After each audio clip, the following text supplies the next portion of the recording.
على اتساع أوراسيا من غربها الذي يدين لدب روسيا إلى شرقها المحكوم من تنين الصين. بين قوسي النار الجيوش تحتشد والأسلحة المدمرة على أهبة الإطلاق. موسكو تنشر المزيد من قواتها على حدود أوكرانيا، وبكين تلاعب الزمن بالنار وتوجه ترسانتها نحو تايوان. وبين الدب والتنين تبدو واشنطن في حيرة من حربها، من سيضرب أولاً؟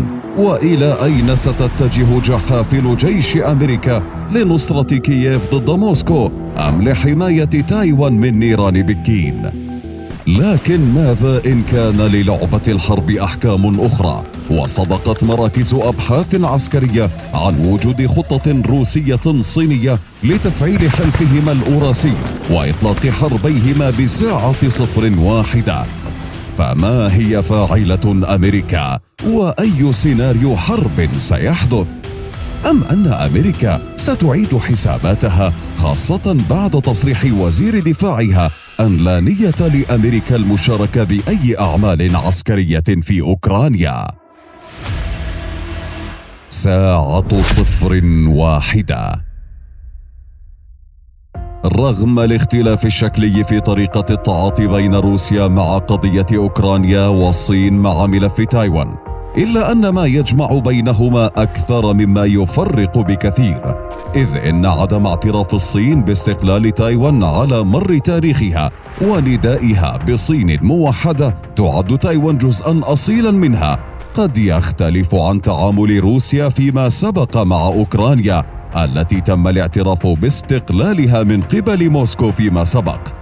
لكن فلاديمير بوتين أعاد حسابات روسيا وصرح مراراً أنه لا يمكن أن تكون هناك أوكرانيا مستقلة خارج سلطة الكرملين، كما أن ما يجعل الصين وروسيا تنظران لأي حربين لغزو أوكرانيا وتايوان كسلة حرب واحدة. موقف أمريكا والغرب الداعم لكييف وتايبي والتعهد بحفظ استقلالهما ولو بالقوة. وفي ظل تردد أوروبا ومحاولتها النأي بالنفس عن أي حرب قد تقع، سواء حال غزت الصين تايوان جراء العلاقات الاقتصادية المتشابكة مع الصين، أو إن احتلت روسيا أوكرانيا بسبب مخاوف من انقطاع إمدادات الطاقة الروسية عن أوروبا، ما قد يجعل أمريكا في حيرة من حربها حال أطلقت روسيا والصين حربهما بساعة صفر واحدة. قطر في خطر، لأن أمريكا قد تجد نفسها وحيدة في ظل تردد الحلفاء. اتجهت واشنطن لتزيل أسباب الخوف عند أوروبا وضرب عصفوري روسيا والصين بحجر قطري واحد، لتبدأ محادثات بين إدارة بايدن وقطر لتزويد أوروبا بالغاز القطري حال انقطاع إمدادات الغاز من روسيا بسبب الحرب المتوقعة على أوكرانيا. ورغم أن هدف أمريكا ليس إنقاذ أوروبا من صدمة نقص الطاقة، بل زج جيوش القارة العجوز معها بحرب قد توحدها بكين وموسكو، إلا أن حسابات إمدادات الطاقة قد تخون أمريكا وقطر. فروسيا توفر حوالي نصف واردات أوروبا من الغاز، حيث تنتج روسيا نحو 200 مليار متر مكعب من الغاز، منها أكثر من 177 مليار متر مكعب تذهب لأوروبا. أما قطر فلم تتجاوز كل صادراتها من الغاز لكل الدول 143 مليار متر مكعب، ما يعني أن كل غاز قطر لن يعوض أوروبا.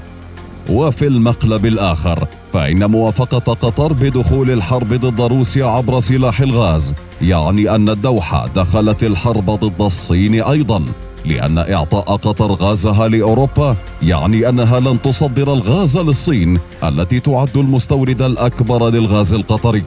وفي الوقت نفسه تتمتع أمريكا بالاكتفاء الذاتي من حيث إمدادات الغاز، ما يشي بأن غاز قطر سيكون سلاح أمريكا لضرب روسيا والصين معا وتوريط أوروبا بحرب أوكرانيا وتايوان، وترك قطر الدولة الصغيرة بتهديد وجودي من قوتين نوويتين عظيمتين. سيناريو الحرب. رغم معرفة كل الغرب أن استيلاء الجيش الصيني على تايوان من شأنه أن يغير بصورة جذرية النظام الأمني لشرق آسيا، كما سيؤدي استيلاء عسكري روسي على أوكرانيا إلى قلب النظام الأمني في أوروبا، إلا أن إطلاق حرب روسية صينية بتوقيت واحد قد يجعل أوروبا تعيد حساباتها وتقف على الحياد، خاصة في ظل مساعي رئيس فرنسا إيمانويل ماكرون لإخراج أوروبا من حلف الناتو وتشكيل الجيش الأوروبي. ومع تراجع حدة التهديدات الأمريكية لروسيا حيال أوكرانيا وإعلان البنتاغون أنه لن يشارك بأي حرب في أوكرانيا، بدأت مراكز بحوث عسكرية تعتقد أن أمريكا لن تتورط بدخول حرب منفردة، فإن مثل هذا السيناريو سيشعل حربا لا خيارات موثوقة لها، مع تمتع الصين وروسيا بقوة إجمالية للقوات المسلحة تصل إلى أكثر من 3 ملايين شخص، خاصة مع نمو القوات الصينية بشكل مضطرد. ففي جيش التحرير الشعبي الصيني وحدة قوات برية قوية يبلغ عددهم حوالي 925 ألف شخص، كما يوجد في الصين عدد كبير من الفرق والألوية الجاهزة للقتال، ما يجعل العداد البشري يميل لصالح الحلف الأوراسي، إذ يصل عدد أفراد الجيش الأمريكي إلى 2,245,000 جندي، بينهم 845,500 في قوات الاحتياط. وفي شق الرعب النووي يبدو أن الكلمة الذرية العليا ستكون لروسيا والصين، إذ إن أكبر حصة من المخزون النووي في الكوكب هي ملك للولايات المتحدة وروسيا. ففي حين يبلغ عدد الرؤوس النووية حول العالم حوالي 15,000 رأس، تأتي روسيا في المرتبة الأولى عالميا ب7,000 رأس نووي، والولايات المتحدة ثانية ب6,800. وفي حال امتلكت الصين بحسب الاتهامات الغربية 5,000 رأس نووي لا تعترف إلا بعدد قليل منها، يعني أنها تمتلك مع روسيا حوالي 12,000 رأس نووي. ومن حيث الدبابات فإن القوة الضاربة الرئيسية للقوات البرية لدى روسيا والصين متفوقة بشكل كبير على الولايات المتحدة، مع الأخذ في الاعتبار المركبات المدرعة الموجودة في مستودعات التخزين، ما يعني أن لدى روسيا والصين ما يصل إلى 26,000 مركبة قتالية، مقابل امتلاك أمريكا أكثر من 6,100 دبابة و40,000 مدرعة و1,500 مدفعا ذاتي الحركة وأكثر من 1,340 مدفعا ميدانيا، إضافة إلى 1,365 راجمة صواريخ، ما يشير إلى تفوق روسي صيني أيضا، إذ يوجد في البلدين ما بين 28 إلى 30 ألف مدفع هاوتزر ومدفعيات ومدافع هاون ومنصات إطلاق صواريخ متعددة، إضافة لوجود 22,500 ألف سلاح مدفعي في مستودعات التخزين الروسية. وفي البحر، رغم التفوق في العديد لروسيا والصين معا بامتلاك 900 قطعة بحرية، إلا أن الأسطول البحري الأمريكي بامتلاكه 490 قطعة بحرية يبقى أكثر قوة جراء تشكله من أسلحة مدمرة تشمل 11 حاملة طائرات و92 مدمرة و68 غواصة، إضافة إلى 8 كاسحات ألغام.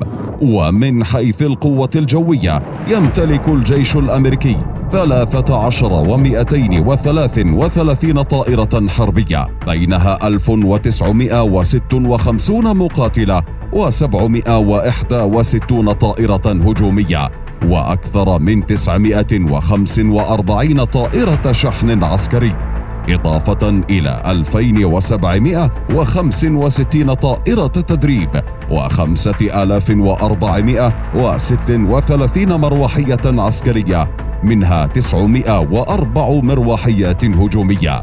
بينما يمكن لروسيا والصين أن ترسل إلى الجو حوالي 6500 طائرة ومروحية، ما يؤكد أن اندلاع أي حرب مستقبلية بين روسيا والصين وأمريكا يعني خطوة كبيرة تجاه فناء البشرية.